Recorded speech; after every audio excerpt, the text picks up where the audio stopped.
0915 958 1881. High Impact Studios, the future.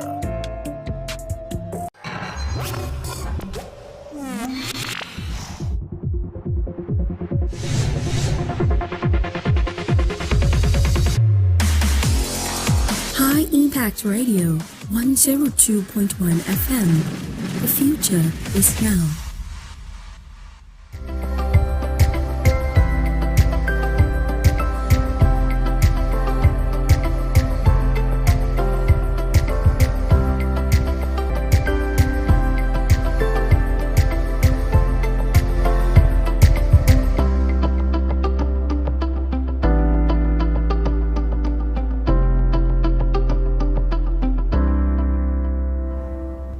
Beautiful Monday morning right here on the Breakfast Cafe, High Impact TV. My name is Vivian Oguche, and like we say in-house, I'm not flying solo.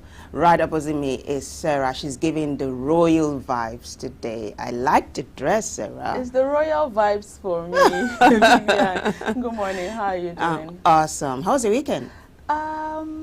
It was restful. I didn't get to do so much over the weekend. This is the first time this month I asked you how was your weekend, and you gave me this kind of answer. I like really? it. Yeah. Well, maybe because I've always had one thing or the other to do. But yeah. this particular weekend was quite restful. Yeah, Saturday, Sunday, I didn't go out. I actually went visiting. I went to my brother's place. That was where I spent my weekend. And it was restful. Weekend with family? Nothing beats always it. Fun. Yeah. I hope you also had a fantastic weekend as much as we did. I am Sarah Obuswanza, and I bid you welcome to the program. Vivian is actually looking very dashing. You know, it's the white pants for me. Anything white steals the show. Thank you, And Sarah. then the lipstick. Oh, blends gosh. with the jacket, the blazer. Don't get me going, Sarah. Should I continue? Producer, should I continue or should I stop? No, we're good. But for me, let me tell you, what's flawless for me today? It's your lip, the color, the lipstick. Guys, look at Sarah, her lip. I'm shy. All right, let's get this show on the road. Yeah, if you're ready, that will be after this short break.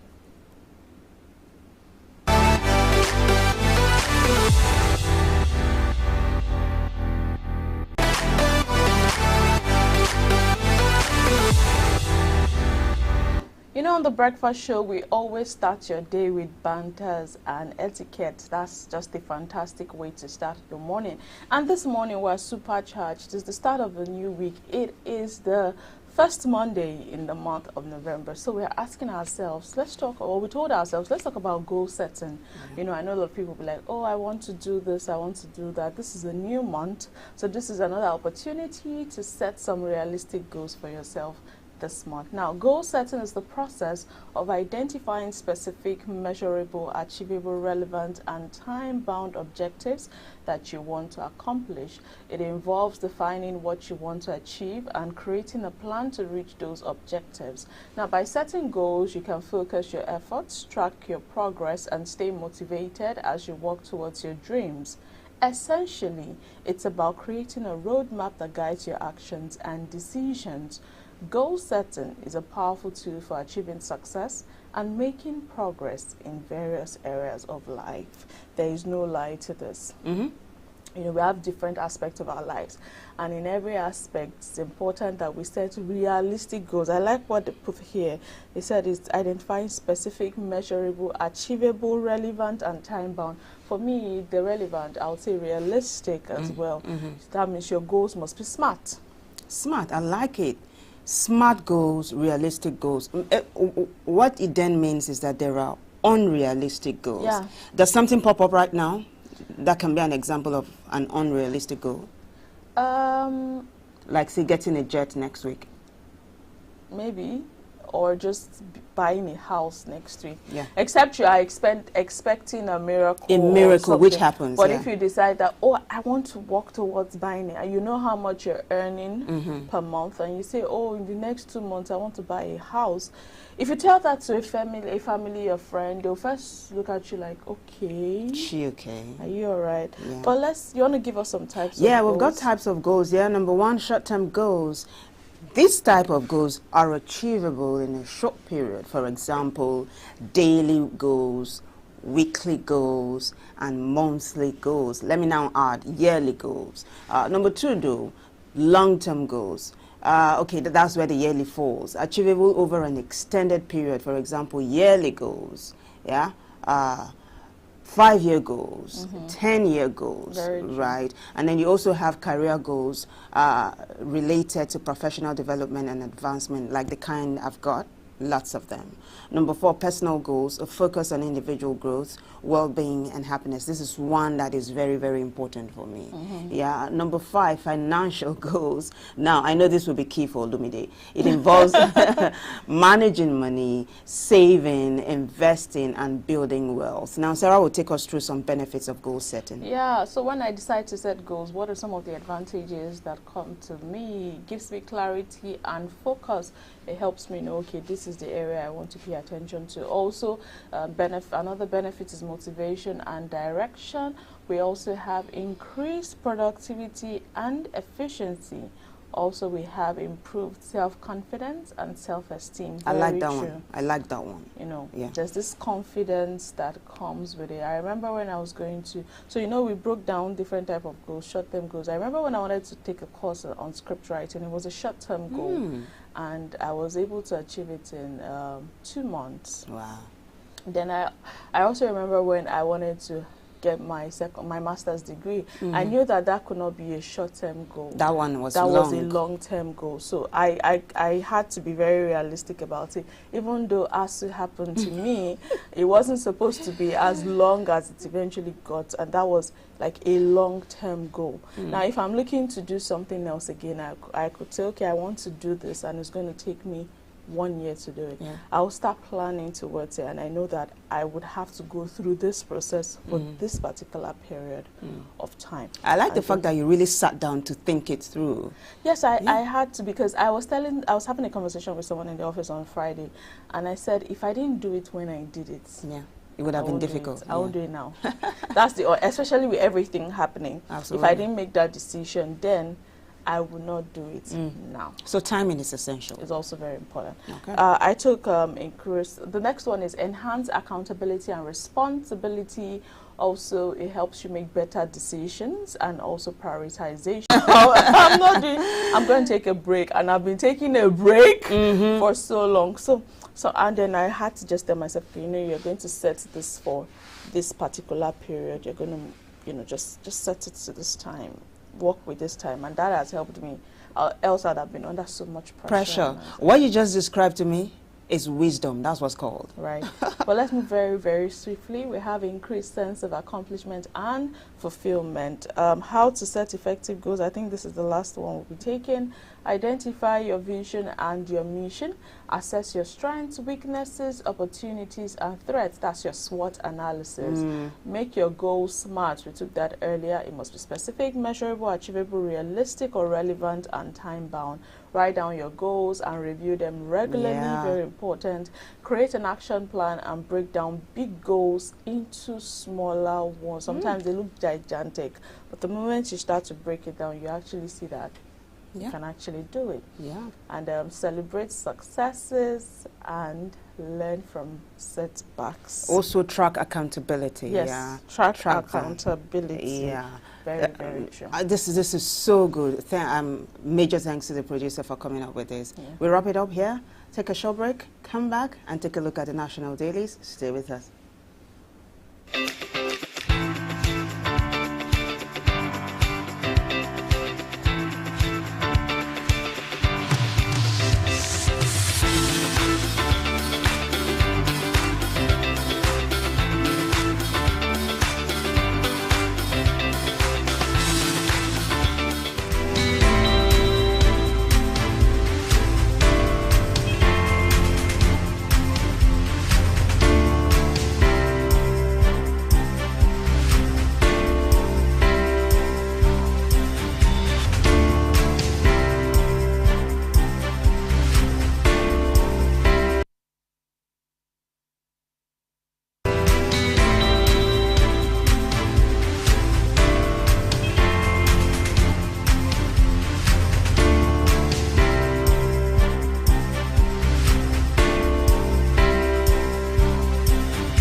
Welcome back to the show, and we've taken a look at our banters and etiquette. Right now we're moving into the analysis of the papers. This is what we call the newspaper review. We take a look at the Punch, the Guardian, the Vanguard, as well as the Daily Trust, and we also have a conversation with our guest and have you call in to share your thoughts and your contributions. So why don't we kick off with the Vanguard newspaper this morning, shall we? We have this major read on the Vanguard newspaper. Why exporters are struggling. That's according to an investigation. You want to know why. There are a lot of writers to that story. They're saying they can't achieve pre-COVID performance. Now, the COVID situation, changed a lot of things. Made a lot of businesses, some businesses grew, some businesses struggled, some businesses are still struggling, while some have been able to find their feet and carve another niche for themselves. And this headline is talking about how some exporters cannot achieve performance they were achieving before COVID came. So it shows that COVID has created a shift. That's, moved something. They also stated that they're unable to benefit from high dollar value. Wow. That's according to the market exporters as well.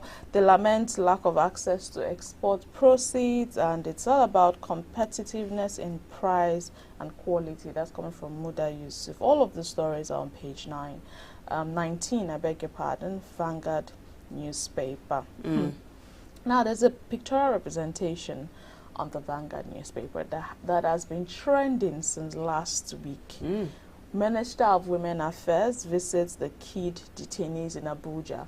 Now, we saw the video last week about some protesters that were arrested during the End Bad Governance protest in August, and they had been detained. And we saw them in court, and we had, I think, one of them or two of them fainted. Yeah. And that's, I was moved to tears when I was watching the video. These kids had shrinked. It was obvious that they are starving. And we started the counsel to the federal government, the lawyer, I've forgotten his name right now. He was addressing the situation and said some of them are married, they are not children, they came with their family here and there. And you could see that these are actually kids. And that has sparked mixed reactions, even from international community. Yeah, at some point they were saying the fainting spell was make-believe. Yeah, they said they didn't faint, it was just, and I'm like, but I know we'll get into that. I think we have a full package on that, but we see the Minister of Women Affairs, visiting them in Abuja. Are you impressed? I like what she did, though. She's part of the federal government's kitchen cabinet. See the expression on your face. I want you to explain. So she's part of the federal government, but she's saying, let me do my job. Do you think she might catch some flack for doing this?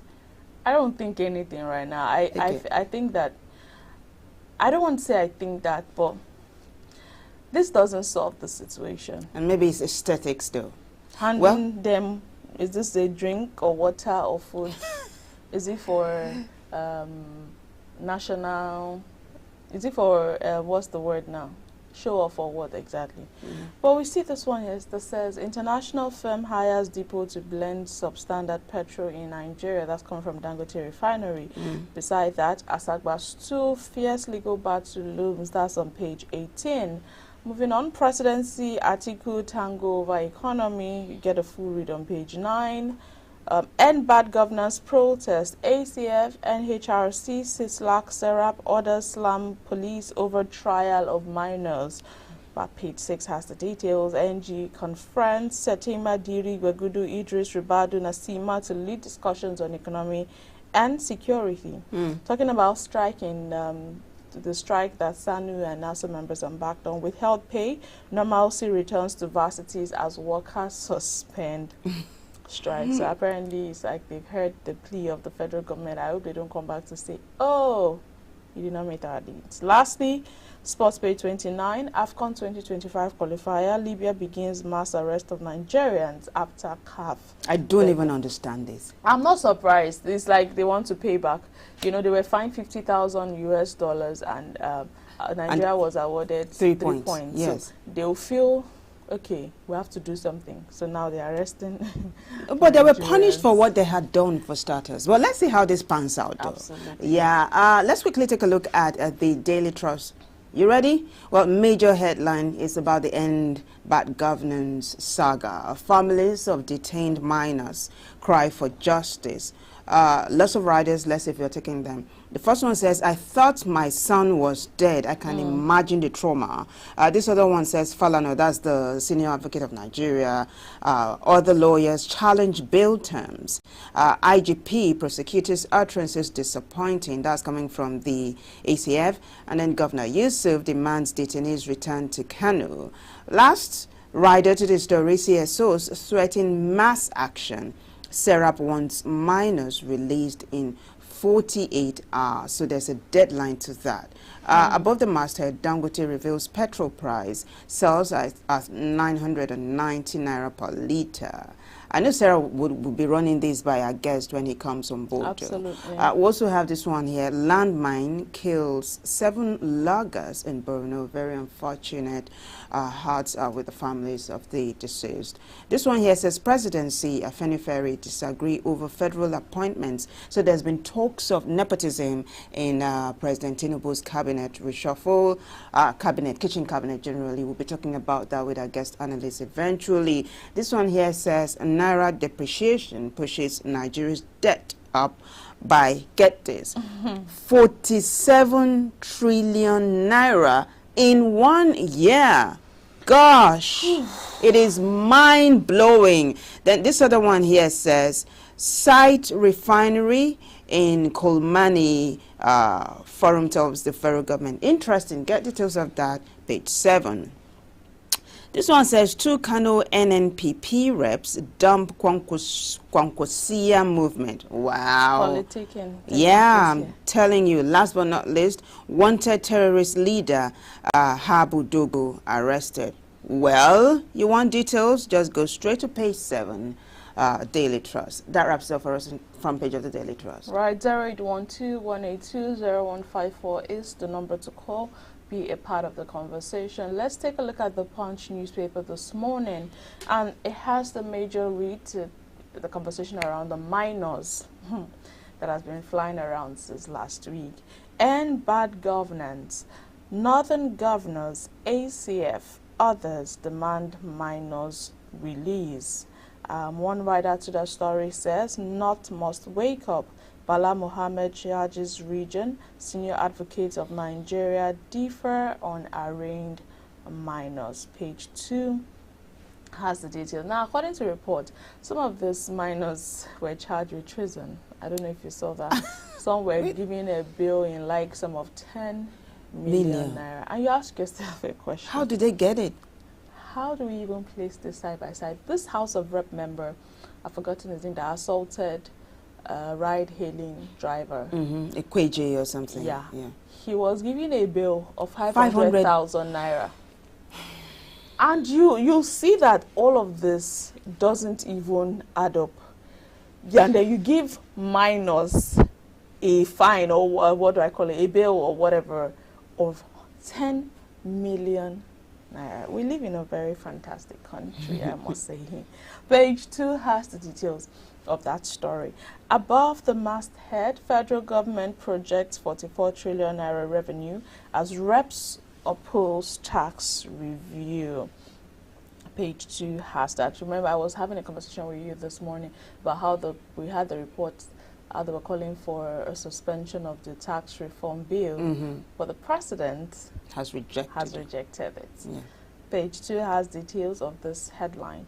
Beside that story, 4 marketers spend 833 billion naira on fuel imports. That's according to reports. Page 62, you get all the details.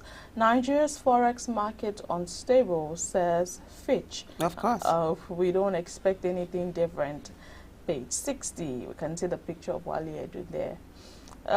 There's a pictorial representation of a rather disturbing scene, and we see this. Aggrieved residents protest as king politicians visit Spain flood scenes. There's been a flood situation in Spain, and it's been quite worrisome. Page 9, you get all the details. Talking about United States elections now, Kamala Harris, Donald Trump in final push for votes. Fingers across. Who takes it? Democrats, Democratic Democrats, Party or the or Republicans? Who takes the seat? Gosh, it's such an interesting one because this time around, Donald Trump is not pushing the opposition around. Harris is giving it to him word for word. It's playing a very, very hot one there, I must say. But our fingers are crossed. We're expecting final collations by tomorrow. Yeah. So we'll see what comes out of it. I don't want to get I don't want to get so into this. I remember when it was Hillary versus Donald Trump. I didn't sleep the night of the election. Wow. I did not sleep. I I was so emotionally into it that when Hillary lost, I mean, it was traumatic for me. So I'm trying to just if to Kamala detach. wins this, she's going to make history. Yeah. But we have this one beside that. Man jailed 6 months for attempting to seat daughter's UTME. That's fraud. What? Page 5 has the details. And lastly, government allocates 18 billion naira compensation for Lagos Calabar Highway. Page 62 has the details. That wraps it up on the front page of the Punch. All right, so let's take a look at The Guardian. Major headline, federal government begins food import, may extend zero duty initiative timeline. There's a pictorial representation of that there. You want to grab The Guardian and take a detailed look at it. We also have Nigeria. 8 ECOWAS countries sign high seas treaty. Below that, Dangote, this is coming from Dangote, are petrol cheaper than imported ones? Okay, just go straight to Panorama page 2 for details of that story. We also have this one here. It says resource control, real reason for Rivers political crisis, and that's coming from Fubara. I'm tempted to say yes. We also have this one here. Number of people with the governor of Lagos State. What's it about? Let me see if okay, it's you have Artist Williams, you have Governor of Lagos State, you have a couple of other people. You want to grab the front page of The Guardian and just find out what it's about. It's definitely about Nigeria. We have this one here, hardship, APC slams Makinde, IMPI backs Tinubu as Atiku offers alternative path. So it's about the clash of the titans here. Below that, Lagos Calabar Highway, federal government to pay 18 billion naira compensation in 10 days. Page 3 has details of that story. Also, CSOs Falana fault treason charges, urge release of minors and others. Also, you find details of that page 3. Last but not least, Owando announces 30.3 billion naira profit. Finance and Economy, page 21, has details of that story, and it's a wrap for us. The first segment of the newspaper review. We'll take a short break. When we come back, we'll come back with a guest analyst. Stay with us.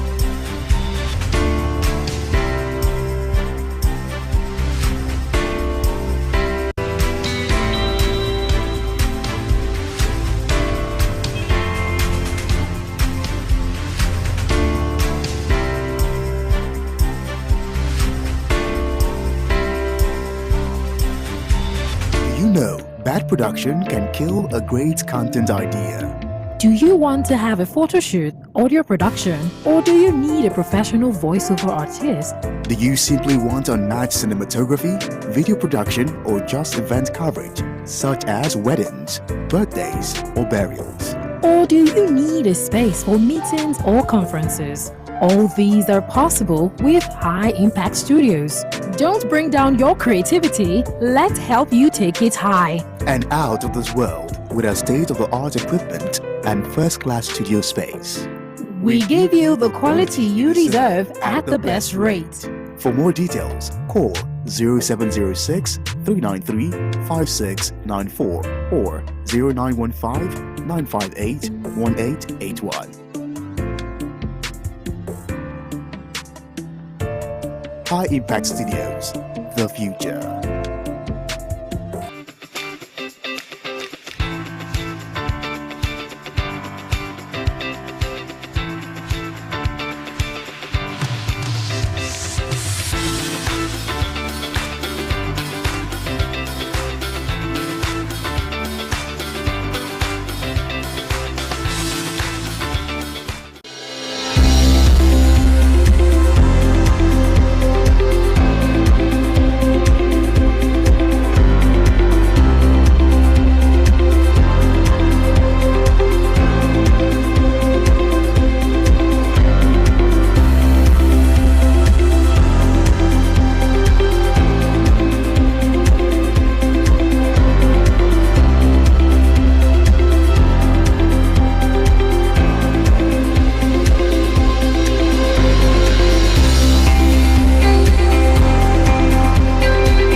Prospicians, Prospicians, Prospicians.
And we're back. It is the Breakfast Cafe right here on High Impact TV. I am Vivian, and right beside me, looking very posh, is Sarah. And you know, we are not alone today. Gosh, he did. This is a classic definition of a sweet surprise. Pleasant surprise. Pleasant surprise. He's not calling us from Kigali or Abuja or the UK, but he's right here with us. He is Adeni Fetayo, media analyst and friend of the house. It's such a pleasure to have you today. Yeah, thank you. It's my pleasure to be here once again. Yeah, thank you. We hope you had a restful weekend. Yes, of course. You are just pushing it, you know. You don't rest until you win. So what? I'm taking that home. You don't rest until you win. So you keep pushing until you win. But please find time to rest. Sarah and I talked about resting and overcoming stress at one point. Of course. All right. Of course. So this is the second part of the newspaper review, and we are going to be having some expert analysis. We begin with the Punch. Let me draw your attention to this major headline on the Punch. Sarah has a grouse here, so I'd like for us to to address it. Okay. It's about the hashtag End Bad Governance saga. Northern governors, ACF, others demand minors release. There's a writer to that story. North must wake up. That's coming from stakeholders in the North. But let's talk about these minors that have been detained. Is it right? You know, I won't say it's right, and I will not say it's not right. You know, our constitution. You're playing safe. Yes. No, not really playing safe. I just want to look at the two angles, then the viewers can then make an informed decision. You know, our constitution, there's so much hole in our constitution that some of these lawyers, they can exploit easily. There's a section in the constitution that says that stated clearly a minor should not be tried, you know, in the competent law alongside an adult. in a penal code that deals with the crime or whatever thing that an individual has done, said that a child between age 8 and 13 who is aware of what he or she is doing, is aware of good and bad, who did commit an offense with an adult, can be tried in a competent law. And not a juvenile court? No. Can be tried in a competent court. Okay. But a juvenile court had been set up to look at whatever crime, whatever a child or minor must have committed. So you can see a kind of clash here and there. Yeah. And I think our government should know better that, looking at their age, I think they will have opted for juvenile courts to absolutely, to try them rather than taking them to federal high court, whatever. So the gray areas in the Constitution is a problem here. Yes, is a problem here. Right. CSO, civil society organizations, senior advocates of Nigeria, human rights activists have all come out with one voice. They've, called on the Minister of Justice in person of Lateef Fagbemi and the President to use his office, and they've also stated that there has been an abuse of power in their actions and they've infringed on the rights of these minors. So how then do we place a distinction between the police or the federal government carrying out their own activities and the infringement on the rights of people? Because we saw videos, one of them actually fainted. They look so malnourished. These are people that were not treated well. That's my first question. Secondly, how is as though the word treason is becoming a favorable word now? Because how do you look at people like this and say you're charging them with treason? And we know the punishment for that is death penalty. And those that were given bail were given 10 million naira. So how do we even balance it? Those are my two questions. First and foremost, I would like to draw attention to something that we are not looking at. Okay. And those minors, they've been in the custody in the last 3 months, if we are to go by.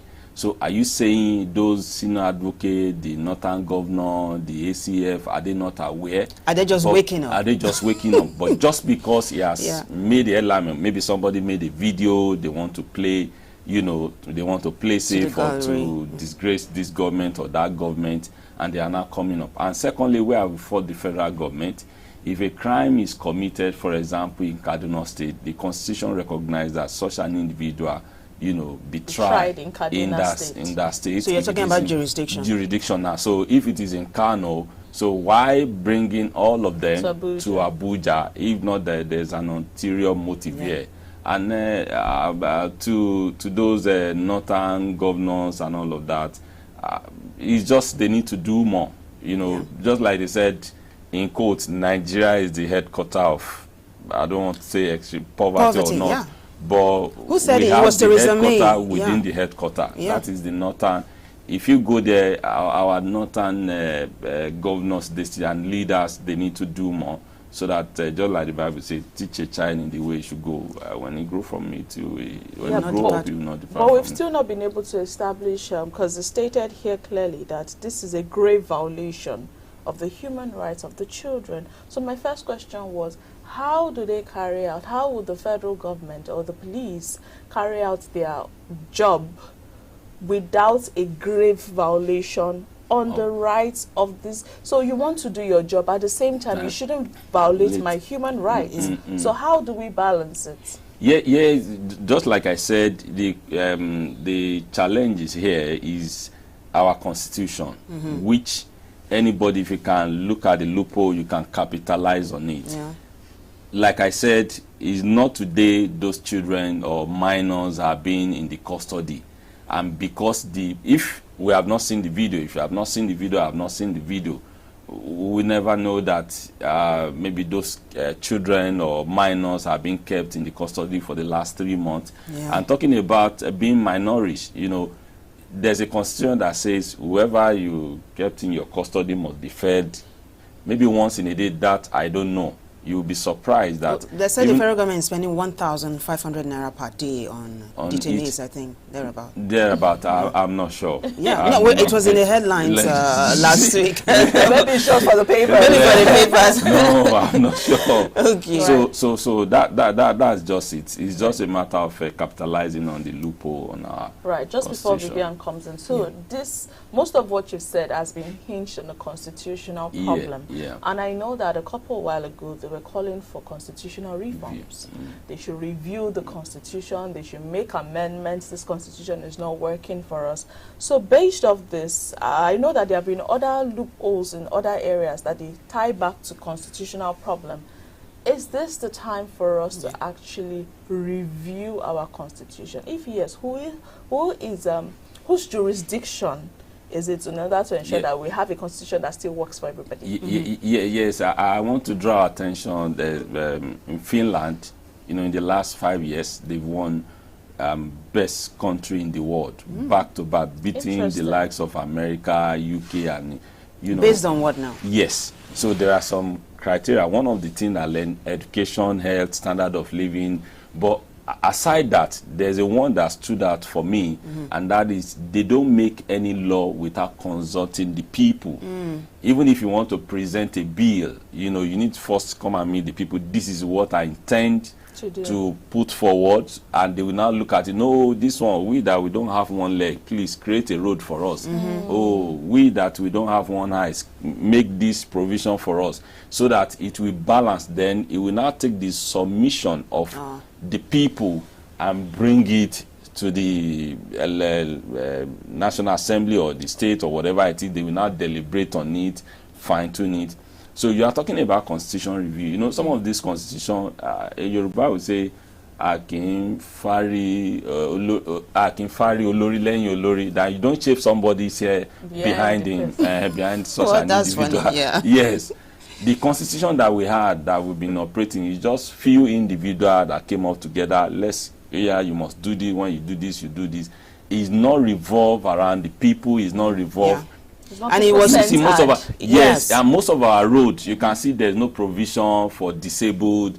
There's no, most of the hospital or clinic. It's just now maybe some of the mother. All those things are not there. So now I think it is high time they review it, and you are asking that whose job it is.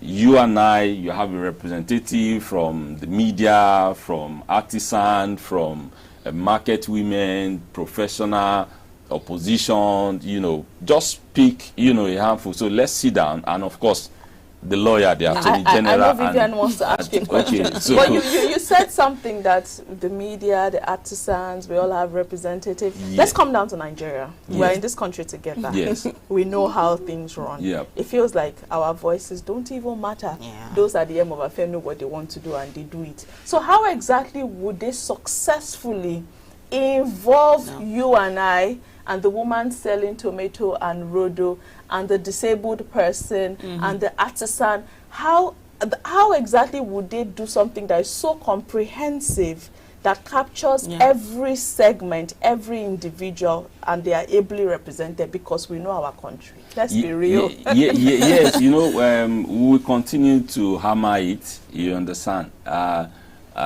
love Yoruba proverb. It's cool, I like it. As long as you tell us what it means.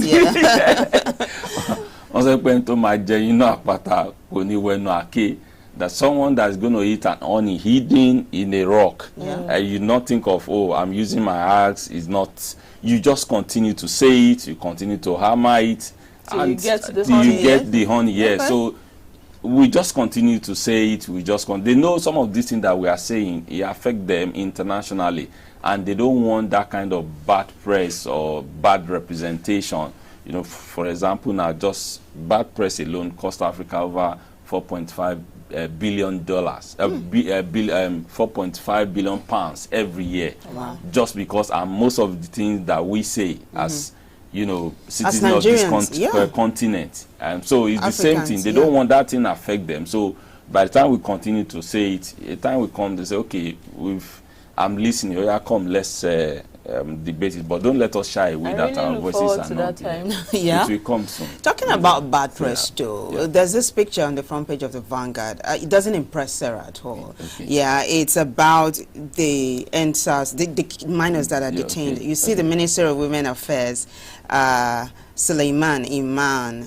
She's giving out, there's food, there's water.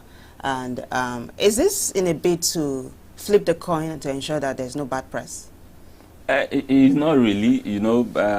I think what they should have done even before that, they never knew. Just like I said, nobody knew that those minors were kept there. But this one now is in the open. What can we do? At least we can say, oh, we came to their rescue, we fed them, or we gave them something, and all of that. So it's just to save their Feeding face. them after they've come to public to see that they are fainting. Yeah. Were they feeding them while they were in custody? So Just why like are I they feeding said, them all the of a Constitution said sudden? they should feed them once, but it might not be as when they are under the custody of their parent or Yeah. something that Yeah. you can have time to eat biscuits maybe once. So this is about covering their tracks, yeah? Yes, Yeah, yes, but before I can Sarah see. comes on board, though, what do you think about the 10 million naira bail for these minors? No, it's too outrageous. Yeah. Somebody that cannot even feed himself And for then a day a or House 2 of days, Rep and you're member not saying that- that Yeah, 10 million. 10 million. A House of No, Rep come on. member that That's- assaulted a ride-hailing was given 500,000. Can't we see that? How The exactly? disparity in Yeah. our What justice is what that's- is wrong with our justice system exactly? Yeah. The thing is that they recognize if you are highly placed, sometimes you can go to court and say, we recognize you based on your office, so we are not going to detain you, or we are not, even if you have done something that you need to be Isn't called that to a question. biased way Yes, of, it is. operations? Yes, it is. So It that is. needs And to be yes, overhauled. it needs to be looked into. We are all equal before the law. That's what the Constitution says. Right. So if you are now treating this one because maybe it's in band A and this one is in band Band That's an interesting illustration. so Right. no, come on. Yeah. Okay, I would definitely keep our fingers crossed to see how this, because it's not going anywhere anytime soon. Yeah. Right, but let's talk about fuel for a bit. I know you came here. Let me ask you first, how has the fuel situation been in your area? How much are you getting for? Yeah, I think 2 days ago I got for 1,150 naira. That's the highest I've heard so far. Okay, 1,150 Yeah, That's the naira. highest I've heard so far. 1,150, and there's this disparity between Dangote, the Ipman. That's where I'm coming Okay, to. all right, fire down. Let's go. I just had to first ask, Yeah. because the Daily Trust has this headline that Dangote reveals petrol price and sells at 990 naira per litre. But on the Daily Trust, there's another headline that also says those importing petrol cheaper than ours selling substandard products. This statement is credited to Dangote Refinery. I know we've been saying Dangote is a businessman, is out to make money, and the NNPCL will say, oh, there's no money for them to continue importing. And there was a conversation between the federal government, NNPC, and Dangote. Yeah. And now we're seeing something entirely different. And he's saying even those that are importing, they are selling it cheaper. It's cheaper than people that are selling substandard. He used the word substandard product. Let's understand. So where is he driving at here? What's he So driving at? Dangote is saying that this was after he broke the silence on the price of the petrol, saying that his product it's cheaper than the imported one, and they also responded that some marketers that imported the product is cheaper than the one supplied. So if I can import and I get it cheaper, because I know some fuel stations that are still selling at 1,070, 1,075. So if I can import and get it cheaper, what is the essence of Dangote Refinery? And he has also come out to state it. So let's understand this box that Dangote, federal government, NNPC or IPMAN has put us in, and the whole back and forth. I think first and foremost, Dangote is saying he has one of the best products in the whole world, as at, because of latest technology. Even if you release a car, at least we can do a kind of iPhone Pro Max this, Pro Max that. It's a better version of the previous one. So if I said I'm selling at 1 naira and you said you can get it for 15 naira, you still want to import, it's very sure that they are buying a substandard product, which could affect Nigerians, especially the vehicles that we are bringing in. So that is where he is coming from. And secondly, there's been this issue. They have two different prices. if you are loading with your truck, there's a price for you. If you want to bring your vessel to come and load, there's another price for you. But what IPMA have been saying that the cost of bringing a vessel, who bears that, you know, who carries that and all of that, the cost. So, and he is also making a vital point that even these people that they sell, they wanted to bring imported product, that they don't even have a lab to test it, that this product that I can say that is substandard. So it's just most of the fuel that we've been importing, they don't even have a lab to test it that this product is, you know, sometimes you see some fuel is whitey, some reddy, some you now begin to wonder where are we, and those fuel they have grade. If it is, I can't remember now. So now talking about the price, I think federal government still need to put this house in order. They should make it open, you know, and saying that they must wait. Like there was a time they are saying they paid Dangote, he has not released fuel, and meanwhile they paid NNPC. NNPC are not remitted funds to Dangote, and Dangote is a businessman. How can I release my product? You have not. And they have more than enough. But our IPMA buying, we need to encourage local production. That's what we create jobs. That's what we create, boost our economy, etc., etc. And it's so like buying is not helping us. It's like they are bent on importing. In fact, if you take a look at the front page of the Vanguard, this is an allegation coming from Dangote Refinery. He says international firm hires depot to blend substandard petrol in Nigeria. That is a no-no. It's not even right. So this must be looked into. Yes, it should be, and it's very weighty, and I'm sure Dangote cannot be, or Dangote Group or whatever, will not wake up and make this such kind of allegation without, he's well connected, he's international businessman, and come on, the richest man in Africa. So they have some. It's actually number 2 right now. Oh, number two, yes. So as we are wrapping this up now, I wish we had forever with you, but we've got to wrap up at some point. Okay. Yeah, there's this story I want to draw your attention to on the front page of Daily Trust. Presidency, Afenifere disagree over federal appointments. So there's been talks of nepotism in President Tinubu's, cabinet. You think so? Yes, I'm of this. I'm of this opinion. Anyway, you can only work with your friends. You are not going to work with your enemy. But there's a federal character there.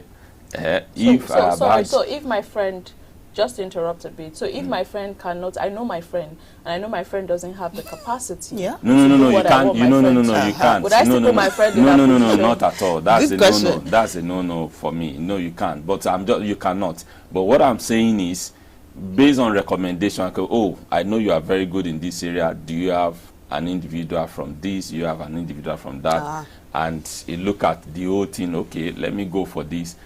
I believe that the federal character, whether you are pick one to represent whatever position, I think a president have almost 2,000 appointments to make. A new president that just came in and so with that, of course, there will be talks that while Buhari was there, same thing. Yeah. When Goodluck was there, same thing. So there is conversation, but I just felt that competence should override whatever the person. Whoever is coming into office, you have the capacity to do that which they are supposed to do. We have one more question before we go. Our producer is already, telling us. But I would just like to quickly get your thoughts on this in 1 minute. It's a sports headline, but it concerns Nigeria. We recall the situation that happened between Libya and Nigeria. And it was awarded in favor of Nigerians, where Libya was given a $50,000 fine. And this morning and lost 3 points.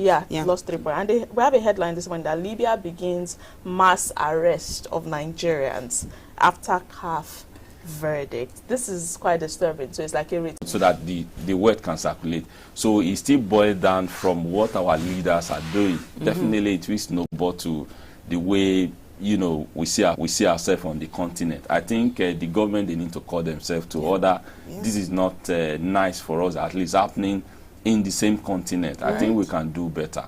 We really need to do better. That's a fantastic way to land. We need to do Ifetayo. It's been a delight, Yes. Adeni Ifetayo. Thank you so much for gracing us with your presence this morning. Yeah. We had an exciting conversation with you. Thank you so much. Yeah, thank you. It's my pleasure to be here once again. Right. So that was a conversation with Adeni Ifetayo, a media analyst. We looked at some of the stories on the national dailies, and it was quite insightful. We'll take a break now. When we're back, the show continues with our views from the next segment. Just stay with us.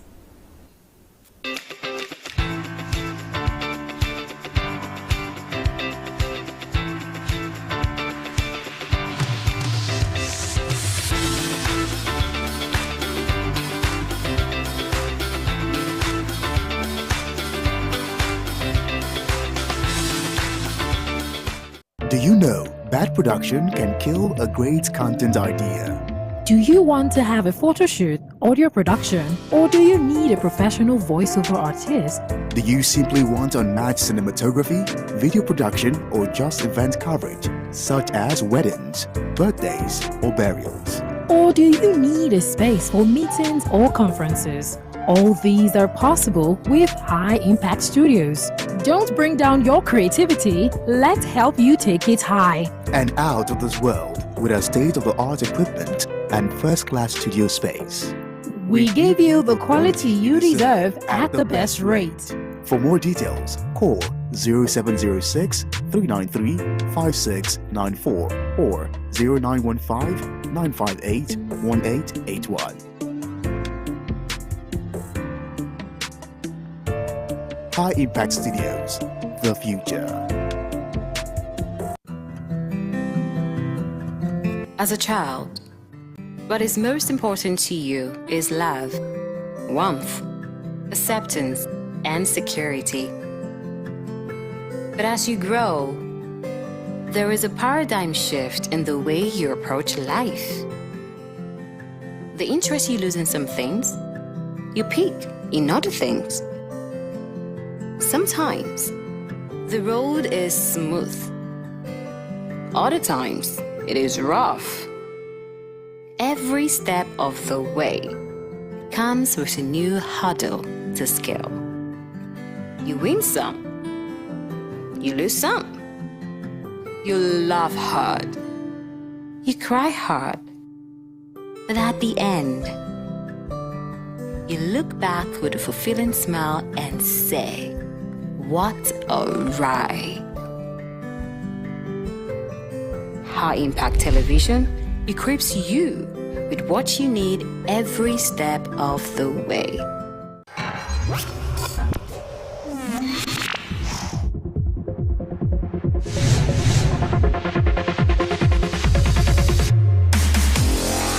High Impact Radio 102.1 FM. The future is now.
Prospicians, Prospicians, Prospicians.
Welcome back to the Breakfast Cafe on High Impact Television. We're taking a look at the stories on the dailies, and we had a conversation with Adeni Ifetayo. If you missed that, you can catch a recap on our YouTube page later in the day.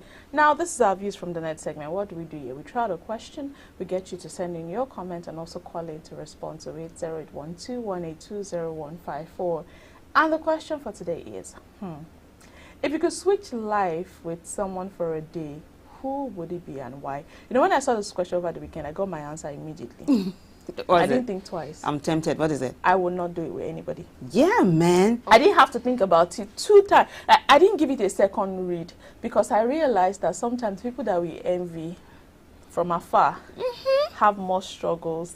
Absolutely. No, they might have money, they might be wealthy, which a lot of people take as the, but they might be going through things that you that are not even wealthy, you are like very comfortable with. So when I started, I had my response immediately. I would not want to switch lives with anybody at all because I they might be going through worse. Yeah. Fine, the money might be the selling point for them, But you know, they say not all that glitters is gold. Yeah. So I think Vivian too has the same response. Gosh, or do you have yes. somebody you would love to No, switch life with? I can't even imagine trying to do someone else.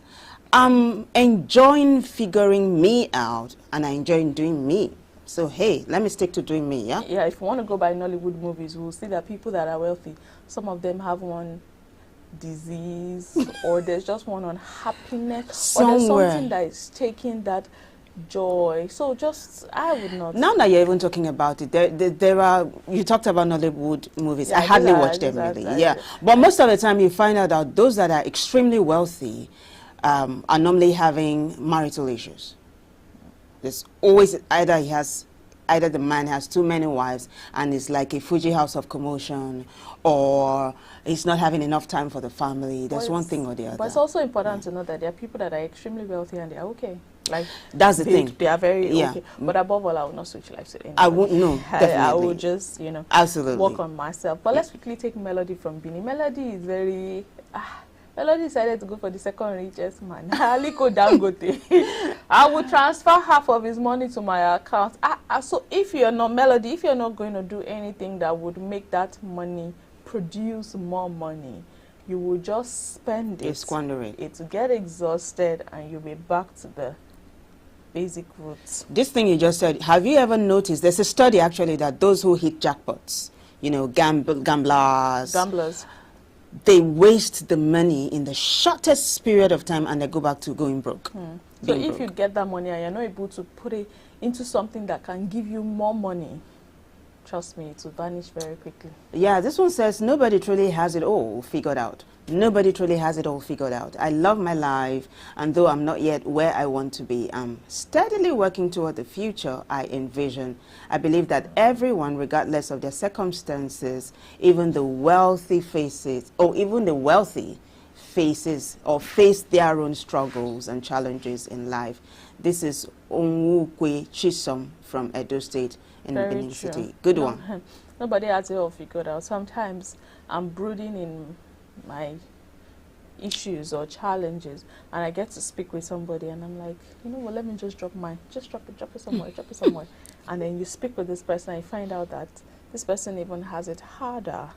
And sometimes too, you might be the one having it harder and someone else will hear your story or your plight and be like, I never knew. I was even hoping to be like you. Don't hope to be like me. You never know where the shoe pinches. I'm telling you. Just love your life. You know? Yeah. But let's see Temi Lolua from Onipanu. Temi starts with an exclamation. Dangote or $10 men.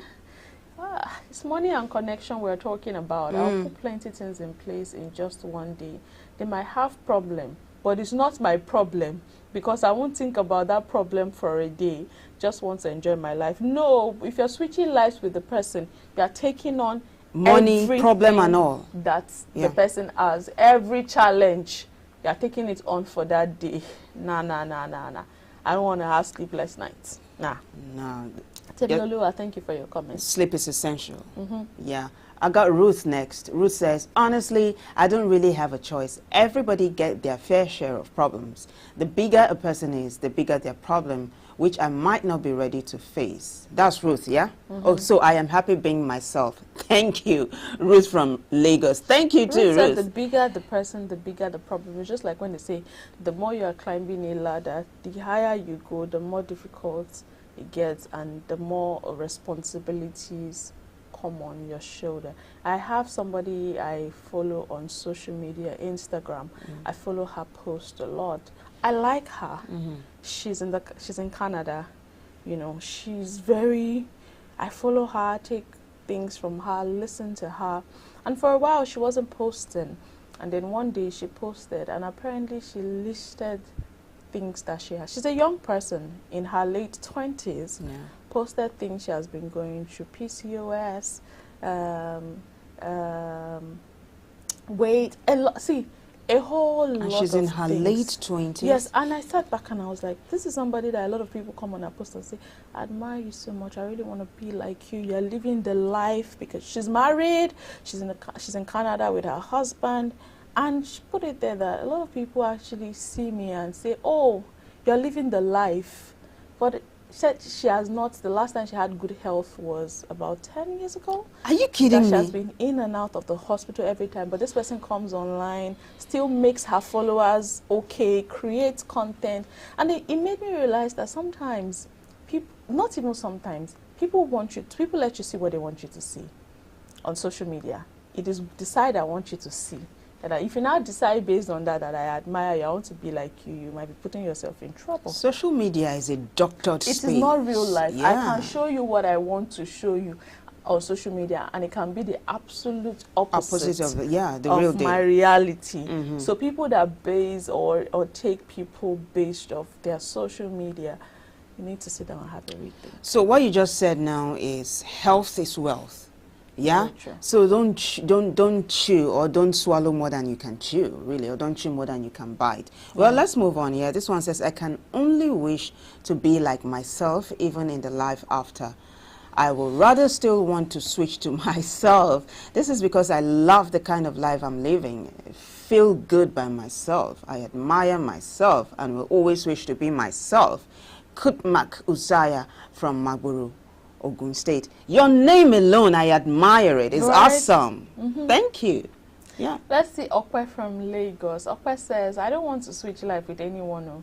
I want to be who I am because I love the way I live my life. I love myself. Thank you, Okwe.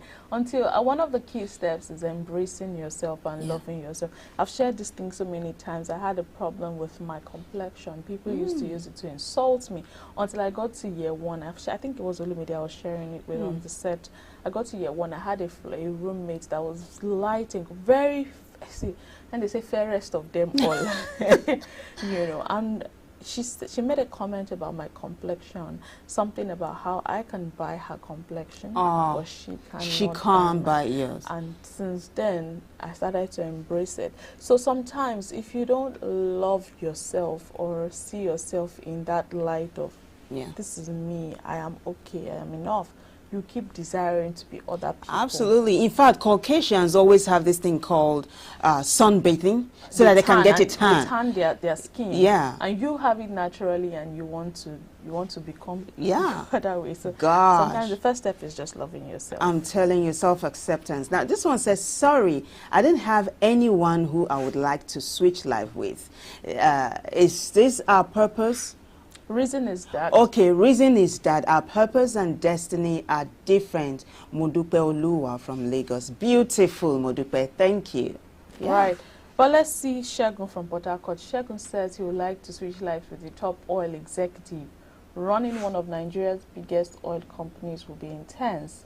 For a day, I would want to experience what it's like to oversee such a massive operation, handle negotiations, and understand how they deal with the government and international markets. It would also be interesting to see the responsibilities that come with such a high-stake industry. Thank you, Shegun. Shegun is very cerebral. Thank you. Well, let's find out what Ngozi is saying. Ngozi says, the CBN governor, I'd love to take the place of the central bank governor for a day to get a closer look at how monetary policies are shaped, especially during challenging times. It will be fascinating to see how decisions are made, the strategies for controlling inflation, and the pressure of influencing the entire country's economy. Ngozi from Onitsha. So Ngozi is billed to be another Ngozi Okonjo-Iweala. Nice CBN one. governor. Yeah. Right. Let's see Uche from Enugu. Dangote seems to have a lot of, people that want to be like him. Fans, yeah. Uche says the CEO of Dangote Group to be in charge of one of the biggest companies in Africa for a day would be an eye-opener. I'd like to understand the scope of operations, the vision for growth, and how the company manages to be such a massive employer. It will be a valuable insight into what it takes to run a business that big and impactful. Thank you, Uche. You know, you said something, Dangote has lots of admirers and fans. Do you know, I was going to ask you, though, trick question. If he decides to put his heart in the political ring, do you think he might be successful? Oh, yeah, I know. Well, let's take a look at this one. It says, by the way, if you're wondering what happened, Sarah is keeping mom. She's saying Nehi. I'm not saying anything. Nah, I'm keeping mom. This next contributor says a Nigerian senator. That's who I want to be.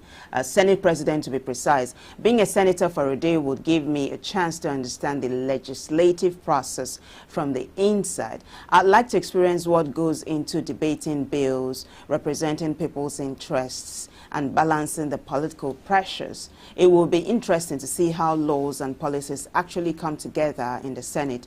Ayo from Lagos Island. Are you sure that's what you want to see as a Nigerian senator?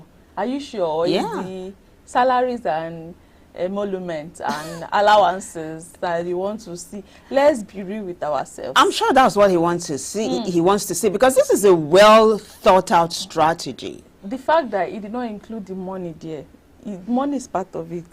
Yeah. The money, it's not just to see how bills are being debated, represent. The money is also part of it, Ayo. Let's be real with What if ourselves. Ayo is well to do? Even if Ayo is well to do, is that, let's be real. The money cannot be, it's not taking it away. Well, Plus, if Ayo was very well to do, okay, let me know. Okay, let's see Yakubu. Yakubu from Jos. Yakubu says he would love to be the National Security Advisor. No, Ribadu, watch your back. I'd want to understand the level of responsibility and pressure that comes with ensuring the security of an entire nation. It will be insightful to see how they handle intelligence, manage crisis, and make critical decisions to keep Nigeria safe. Ha! Okay, thank you, Yakubu from Jos. that's a well thought out strategy. Thank you. This one says an influential media mogul running a media empire for a day will be fascinating. I'd love to see how they manage content, handle public relations, and stay relevant in such a fast changing industry. I'd also want to understand the impact they have on shaping narratives across the country. Fumi from Ibadan. Awesome, Fumi. Right. This last comment here is Dakpo from Victoria Island. Dakpo says, the head of the Nigerian Stock Exchange, that's whom you like to be. Being in charge of the stock market will give me insight into the financial heart of Nigeria. I'd want to experience the strategies they use to attract investors, manage market volatility, and support local businesses. It will be incredible to see how they keep the economy moving smoothly.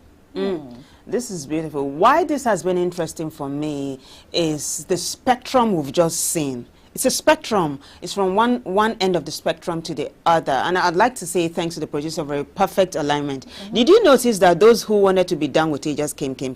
Those who wanted to be themselves, and then those who wanted to be the CBN governor, national security advisor, and all of that. Now, what this shows us is we cater to the needs of a whole lot of people. Yeah. From a different spectrum of life. So it's a good thing. Join the band, yeah? You need to. But above all, love yourself. Appreciate yourself. See beauty in yourself. The moment you don't see beauty in yourself, you would keep falling into, what's the word now? Help me out. wanting to be like someone else? You know, I think there's a word called memorism. Is people on the social media space wanting to imitate another person because, like you said, they come flash their cars, do this, and then the person starts wanting to be like the other person. It's a trap. Don't fall into it. Don't fall into Yeah. it. Right, we've come to the end of this segment, Views from the Night. Thank you for staying tuned. We're going to break. When we're back, we have another interesting conversation with a live guest. You want to stay tuned. We'll be back shortly.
laconic, laconic, laconic.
Do you know bad production can kill a great content idea? Do you want to have a photo shoot, audio production, or do you need a professional voiceover artist? Do you simply want unmatched cinematography, video production, or just event coverage, such as weddings, birthdays, or burials? Or do you need a space for meetings or conferences? All these are possible with High Impact Studios. Don't bring down your creativity, let's help you take it high. And out of this world with our state-of-the-art equipment and first-class studio space. We give you the quality you deserve at the best rate. For more details, call 0706 393 5694 or 0915 958 1881. High Impact Studios, the future.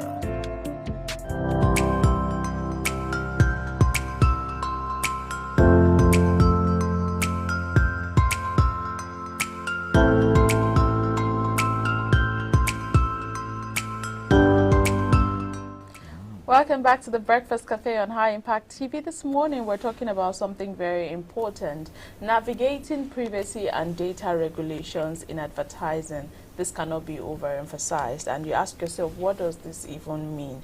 And a brief introduction to this is, as digital technology continues to revolutionize advertising across the globe, now businesses are faced with increasingly stringent privacy and data regulations that shape how they collect, store, and use consumer information. Now, laws like the General Data Protection Regulation in Europe and Nigeria Data Protection Regulation demand that companies prioritize data security and user consent. Now, joining us to have this conversation this morning is none other than Mr. Eki Azufe. He is the CEO of Alphabet Media Academy Limited. It is such a honor, to have you join us live in the studio today. Thank you very much. Thank you so much for coming around. It's my privilege to be here. Yes, you are very vast and very sound in the world of advertising. I could say you are an advertising guru, if I could use that word. We keep learning. Yeah. So I'm still learning.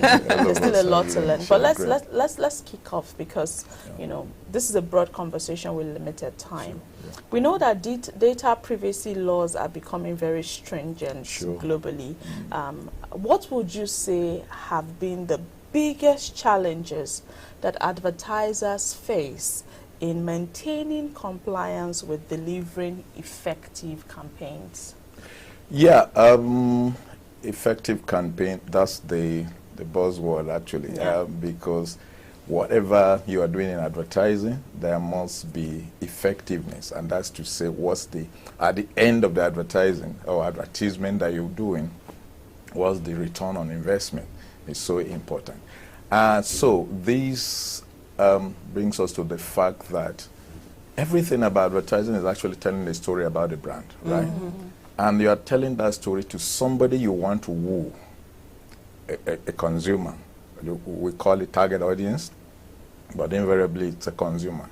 And so if you know that consumer very well, and you are able to get to that consumer's inner being, either through emotional, communication, or through, you want to be rational or whatever.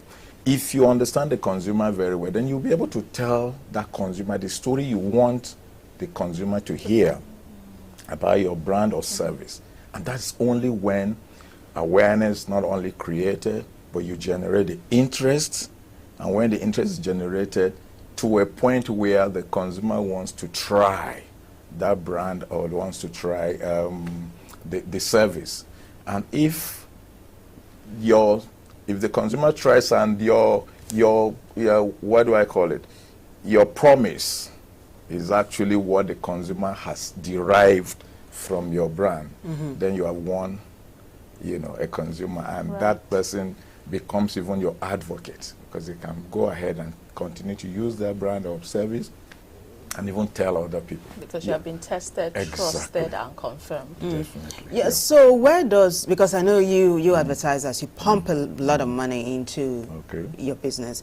Where does studying of patterns come in? Does psychology play a role in advertising? Yes, that's the truth. The issue is, what is psychology? It's about, you know, the mind of the person. You don't convince me until you reach out to me in the mind, and not necessarily in the negative aspect of it, but being able to let me see what you are presenting there. But you can't do that if you just do it anyhow. You must be able to psychologically bring me into the whole picture, so that I'll be able to know and then go ahead and say, listen, this story I'm hearing is worth trying. Let me look at it the second time. And so psychology plays that. But we don't call it psychology and all that. But really, really, if you know what psychology means, yes. So how then do we, so you need to appeal to my senses. Definitely. You need to get into me to know what exactly gets me. So how then do I balance, as an advertiser, how do I balance appealing to the senses of the consumer with also data privacy and protection, so that there's no breach? So I want to do this. At the same time, I don't want to go against the rules of advertising. How do I balance it? Yeah, I mean, there are mechanisms, that regulation is basically about how you are able to work within the ambit of your profession. And there are ethics to all that. So data privacy is very important. You don't go ahead and probably get some information or bottle of information from somebody and then you use it anyhow. No, it's not acceptable. And the thing about, you know, the whole issue of advertisement, you have to get the consent of whoever you want to talk to. You know, we use images, we use human beings, we use everything. But there must be an agreement. There must be, you know, a kind of synergy between the advertiser, the media, and the person that is, you know, the data is being used from.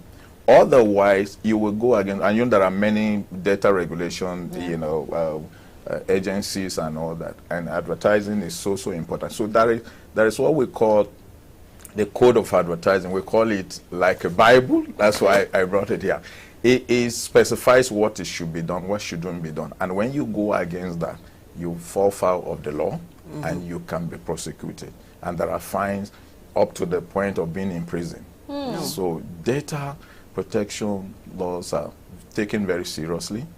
You don't just barge into somebody. You don't also take advantage of people who are vulnerable in the society. So it's equivalent to human rights violation, actually. I'm glad Exactly. we're having this conversation. Yes. What your answer has just done is to set us up for the next question, right? So what are some key steps companies should take to ensure that they are compliant with both local and international data protection regulations? Sure. So in Nigeria, and like in many other places, there are regulations that you must follow. In other climes, that's what we call self-regulation. That is like, okay, we come together in a profession, we say we should do this. It doesn't necessarily need to be codified, right? But in Nigeria, when you say codify, what do you mean? That is put it in a body, like a book, like a constitution that everybody looks into. But in Nigeria, that's what we call, you know, regulatory, you know, it's not self-regulation, statutory regulation. What that means is there are do's and don'ts specified for everybody who wants to practice this profession to say. So, for instance, you want to advertise, you probably got to know about the brand and about everybody, and then there are you know, things you do, like you write a copy or how you produce your jingles and all that. It must go through, you know, different processes for it to be approved before you can air it. For instance, that's what we call a body, very, very important, Advertising Standards Panel. okay, these are the people that whatever you want to air in Nigeria must go through them. And they must vet it. And that body is so important. It's made up of different people from different sectors. For instance, you bring something about food and drug, now that person is seated there. Yeah. If it does not, comply with it, it will tell you, no, this cannot go. If something in financial sector, CBN person is seated there, including SEC. So people are from different. So by the time any advertising campaign or any information from advertising goes out there, it is expected that it would have gone through all this meal, all these processes and all that. And therefore, you will be very, safe to advertise. But the moment you don't do that, first and foremost, you breach the law. And secondly, you are misleading the public. Right. That's why the issue of people just saying, my brand is the best and all that, it's not acceptable. These are spurious, these are hyperbolic things you say. Is your own is best? What about the other? How do you know? Of course, there are some aspects of your brand that could be the best, but it has to be proven with a body of also information, data that is verifiable by the industry, not the one you only did alone and all that. Right. Yeah, so this very true. That's a good answer. Very, very good answer. But, we operate in a very peculiar climate, Nigeria. So let's bring this down to Nigeria. So how does the Nigeria Data Protection Regulation, which is the NDPR, impact the way advertisers operate, and what are the unique challenges that it poses? Yeah, the truth is, the Data Protection Agency looks at it, in a helicopter view overall. But when you also come into advertising or this profession, even ARCON, that is Advertising Regulatory Council, has its own body of laws to protect the individuals. Okay, so they are very, very important, because even ARCON works in the ambit of the overall law, but there are also specific, like in various industries. So they really, really, before you do anything, you have to look through all this and to be able to say that, look, you know why? Or you know what? You don't have to go against any of them, because there are repercussions, there are consequences, up to like I said earlier on, up to imprisonment or fine of up to sometimes 10 million naira and all that. So all these bodies that are set up by the government, peculiar, you say, in our client, but whether you are ignorant of it or you deliberately do it, don't let the law catch you, because you will suffer for it. Wow. So I'd like to ask, as an advertiser, what's foremost in your mind when you want to come up with a branding campaign? Yes. Is it a consumer or money or profit? The truth is, anybody that sits here and tells you anything other than the consumer is telling you something that is not in this profession. So this begs the question, what role does consumer consent play in modern advertising, and how can companies manage it effectively to build trust? To buttress her question, I remember a particular ad by a brand that was gender. It was favoring a particular gender. Sure. I'm sure you know the ad I'm talking about. Well, we can't call brands. Okay, sorry. So it was in favor of a particular brand. So would we say that just to buttress her question, how exactly is consent and all of that trust? That's what I started by saying earlier, that look, you don't do anything for the consumer or with the consumer without that consent of that consumer. That's where we talk about privacy. It's so important, that consent, because at the end of the day, that consumer can sue you and you will really, really go in for it. But there are also situations where, okay, let me put it this way. The consent of consumer is one, but there are also, you get a body of information for a specific thing. Don't go outside of that, because a consumer is supposed to write, or whoever is going to be a model or whatever, needs to write an agreement, contract for specific things, right? And so when that is done, then you are safe. But if you don't do it, and it goes out there. Whatever that you do is against the law, and you'll be caught, and you'll be dealt with. So the consumer right is very, very important, and it has to be protected, and various laws may ensure that that is protected. And that's what you talk about. There are people in the society who are vulnerable, women, kids, and all that. That's why you cannot have a campaign except it's not going through the advertising standards panel for, you know, nudity or all kind of thing. Because you have to take the sensibilities of Nigerians, both cultural, religious, and everything.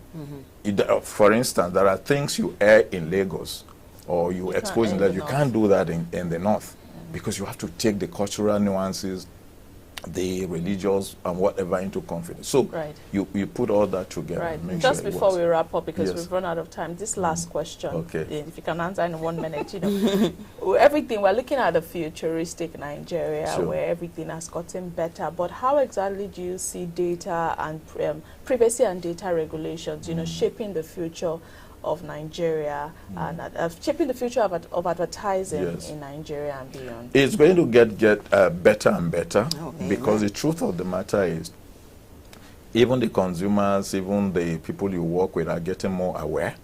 And therefore, if you try and you are prosecuted and you are, you know, fined and all that, the next time you won't think about that. And also, you know, information can disseminate now so very easily and everywhere.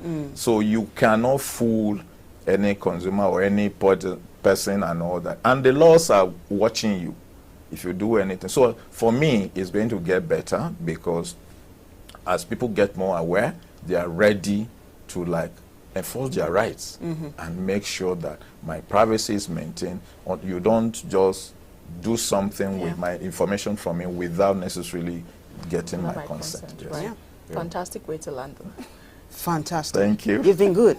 Thank you very much. I hope we have you back here soon. Thank you very much. It's a pleasure being a delight, here. Sure. Thank you so much. We just had a conversation with Eke Adufe. He is the CEO Alphabet Media Academy Limited, and we talked about navigating privacy and data regulations in advertising. It was very, very insightful, and like Vivian said, we hope to have him again for a part 2 of the conversation. Thank you so much for joining us. We'll take a very quick break now. We'll be back with our trending story for the day. To stay with us.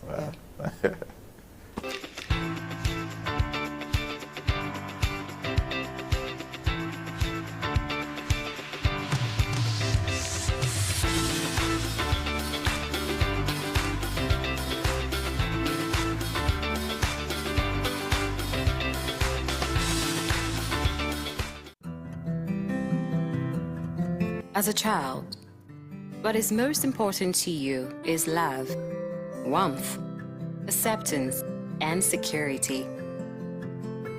But as you grow, there is a paradigm shift in the way you approach life. The interest you lose in some things, you pick in other things. Sometimes, the road is smooth. Other times, it is rough. Every step of the way comes with a new hurdle to scale. You win some, you lose some.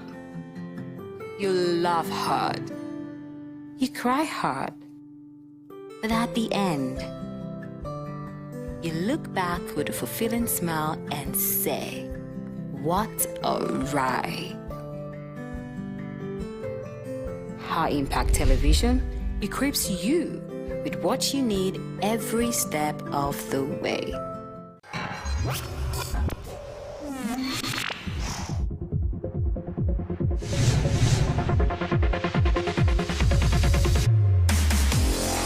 High Impact Radio 102.1 FM. The future is now.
They don't even have school fees. They don't have anything. They don't even have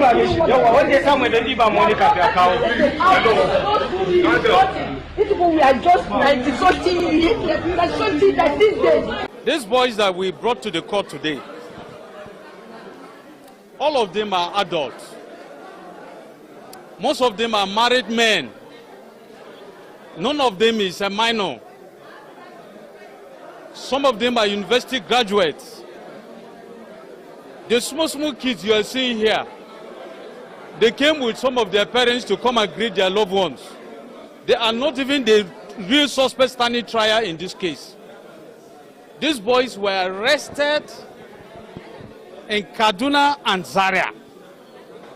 Imagine the level we find ourselves now. Do you know how much it costs us to be at this level of a democracy in this country? These young boys are trying to destabilize Nigeria using the Russian flags and other countries, calling on the military to remove our president. Is it fair to even remove the state governors that they don't want democracy again? If you don't like democracy, are we forcing you? You go back home and sit.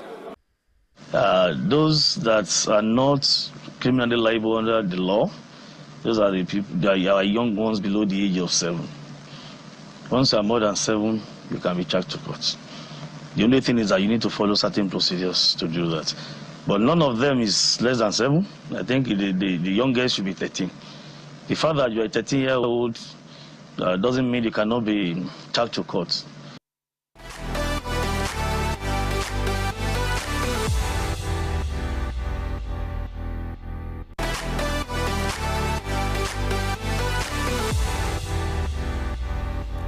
All right, so you just watched a video of what we've been talking about all through the morning. You know, minors who were detained, arraigned.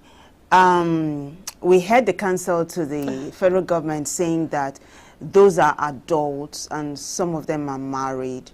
But we didn't see the married adults there. We saw minors. You know, two major things jumps at me.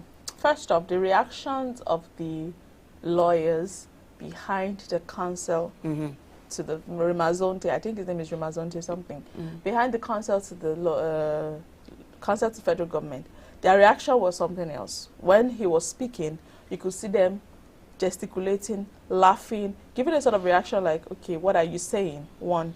Now, he said that the counsel to the federal government said they are not children. Some of them are not even the ones facing trial. They came to see their family. They are married. They are university graduates. Now, we saw the video of the first PRO, a person of Olumuyiwa Adejobi. He also said that once you are below 7 years of age, you cannot be charged.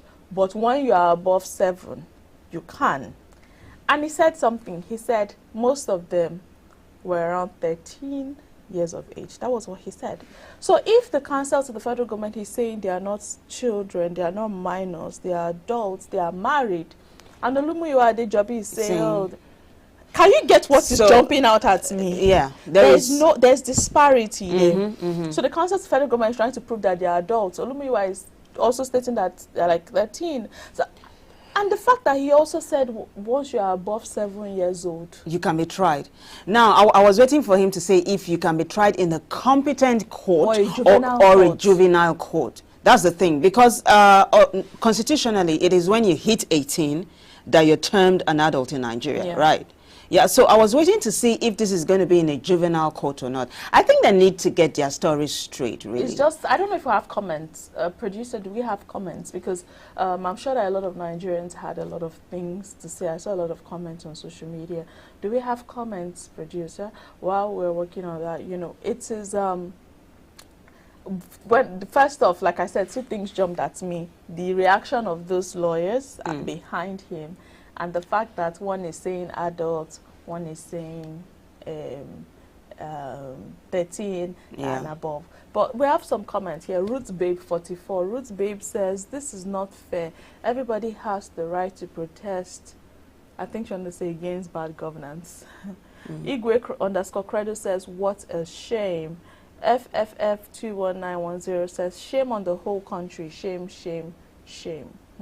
Another comment here, Oluwatida Milare Ojo. I pray United Nations can see this. It's unfortunate that people were supposed they prison, the government, and judiciary talk say they get better job. There was a country called Nigeria. So where is Amnesty International in all of this? How come they are not singing at the moment? Big question. Yeah. That's a very big question. And he said that people that are supposed to be in prison are the ones that are at the helm of affairs in our political space. We have more comments. Yeah, you want to take more comments? Electrify Mayor says this is a complete shame. That's what he's saying, and I agree. He says this is a complete shame on this government. How on earth will minors be arraigned in court like this? Lawyers and human activists, human rights activists, hope you are all watching. This is the time the CSOs should jump on this thing. They've been speaking. They've been speaking, They've been calling for the immediate release of these minors. Of the minors. Now, this other one says, Sadis Chairman Jr. says the government is victimizing the youth because they lack defenders. This is why underage boys have been taken to court for protesting against bad governance. Detained for 3 months, they now face trial, an extreme act of violence and inhumane treatment. Our northern leaders remain silent because these are not their children, but the children of the masses. Meanwhile, southern leaders are actively fighting to rescue individuals like the terrorist Kanu and the terrorist Igboho. Yet our northern leaders are ignoring everything that's happening to us. And they say the youths are the future of tomorrow. The northern leaders are not actually silent. Yeah, but they just started speaking. You remember what Adeni Ifetaya said? These children have been for 3 months. Are they just waking up? Right. Yeah. You have a very big point there. But like I said during the conversation, and we also stated it, this is not a conversation that is just going anywhere. Someone asked, where is the United Nations? I'm sure that this will draw a lot of global and international attention.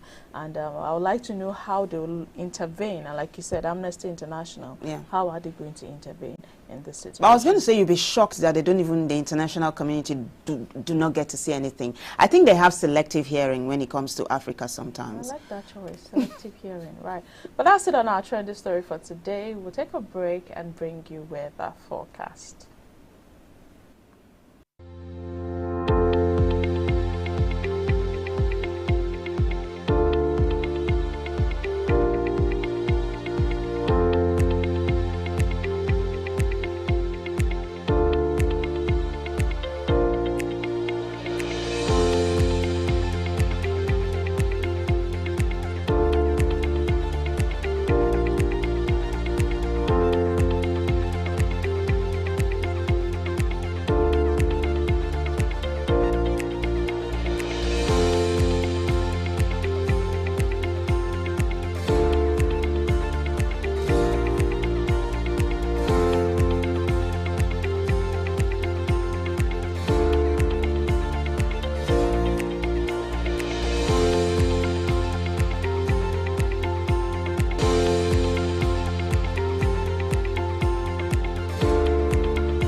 Lagos is expected to be mostly sunny and for some part of the day partly sunny, so we shouldn't be expecting rains today, right? Yeah, but just to play safe though, you might just go with your umbrella. Right, and we hope you've taken note of your location as well. Let it guide you and help you plan your day. You know that the weather forecast is when we are saying our goodbyes. When you see the weather forecast, you know we have to go. It's been an amazing one this morning. Major thanks to our guests, Adeniyi Ifetayo and Eki Ajufe, who joined us live in the studio and were part of the conversation. Thank you so much for joining us. Remember that we'll be here again to grace your screens 7 a.m. to 9 a.m. Monday to Friday. I am Sarah Owusu-Ansah, and sure to have yourself a very fantastic Monday. Bye-bye. Yeah, so if you had fun, be sure to join us again for another bumper edition. Until then, I am Vivian Oguche. Bye.